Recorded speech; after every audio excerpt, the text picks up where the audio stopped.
আসসালামু আলাইকুম। গণপ্রজাতন্ত্রী বাংলাদেশ সরকার জেলা প্রশাসক কার্যালয় মুন্সিগঞ্জের একটি নতুন নিয়োগ বিজ্ঞপ্তি প্রকাশিত হয়েছে। তো আজকের ভিডিওতে আপনারা সেই নিয়োগ বিজ্ঞপ্তি সম্পর্কে বিস্তারিত জানতে পারবেন। তো এই আবেদনে বা এই বিজ্ঞপ্তিতে আবেদন করার লিঙ্ক আমি ডিসক্রিপশন বক্সে দিয়ে দিব। আপনারা চাইলে সেখান থেকেও আবেদন করতে পারেন। এছাড়াও আবেদনটি এখনও শুরু হয়নি, ওটা 10 জুলাই থেকে শুরু হবে। শুরু হওয়ার পর আপনারা যত তাড়াতাড়ি সম্ভব আবেদনটি করে ফেলবেন। তো চলুন দেখে নেই বিস্তারিত যে এই নিয়োগ বিজ্ঞপ্তিতে কী কী পদে আপনাদেরকে আবেদন করতে পারবেন, আপনারা কী কী শিক্ষাগত যোগ্যতা লাগবে এবং পদ সংখ্যা, বেতন স্কেল সমস্ত কিছু বিস্তারিত জানবো আজকের এই ভিডিওতে। তো চলুন শুরু করা যায়। প্রথমেই রয়েছে পদের নাম। এখানে অফিস সহকারী কাম কম্পিউটার মুদ্রাক্ষিক। এখানে পদ সংখ্যা নেবে হচ্ছে 6টি। বেতন স্কেল হচ্ছে গ্রেড 16, 9,300 থেকে 22,400। এক্ষেত্রে শিক্ষাগত যোগ্যতা লাগবে কোনো স্বীকৃত বোর্ড হইতে ন্যূনতম দ্বিতীয় বিভাগ বা সমমানের সিজিপিএ সহ উচ্চ মাধ্যমিক সার্টিফিকেট বা সমমান পরীক্ষায় উত্তীর্ণ, কম্পিউটার ব্যবহারের দক্ষতা, কম্পিউটার মুদ্রাক্ষরের প্রতি মিনিটে ন্যূনতম গতি ইংরেজিতে 20 শব্দ এবং বাংলায় 20 শব্দ।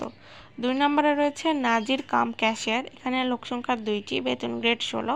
এক্ষেত্রেও আপনাদের আগেকার যে শিক্ষাগত যোগ্যতা অর্থাৎ ইন্টারমিডিয়েট পাস এবং কম্পিউটারের দক্ষতা এবং প্রতি মিনিটে ন্যূনতম 20টি শব্দ লেখার যে অভিজ্ঞতাটি আর কি সেটি। 3 নম্বরে রয়েছে মিউটেশন সহকারী। এখানে লোক নেবে 3টি, গ্রেড হচ্ছে 16। এক্ষেত্রেও শিক্ষাগত যোগ্যতাটা সেমই।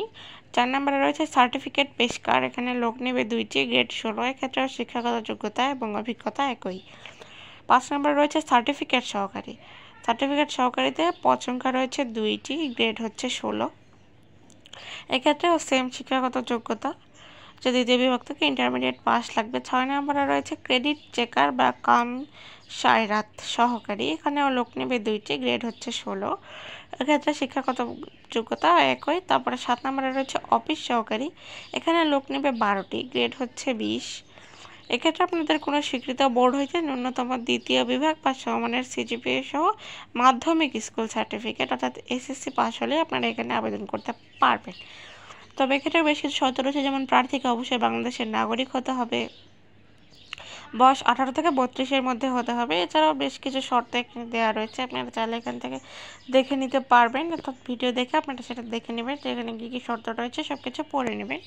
এছাড়া এখানে ডান দিকেও বেশ কিছু শর্ত এবং অনলাইনে কীভাবে আপনারা আবেদন করতে পারবেন সেই নিয়মাবলী, কীভাবে কত রকমভাবে অর্থাৎ আপনার ওয়েবসাইটের মাধ্যমে করতে পারবেন, SMS-এর মাধ্যমে করতে পারবেন, এগুলো সব কিছু এখানে বিস্তারিত দেওয়া রয়েছে। এছাড়াও QR কোডও দেওয়া রয়েছে, আপনারা চাইলে সেখান থেকে স্ক্যান করে সব কিছু জেনে নিতে পারবেন।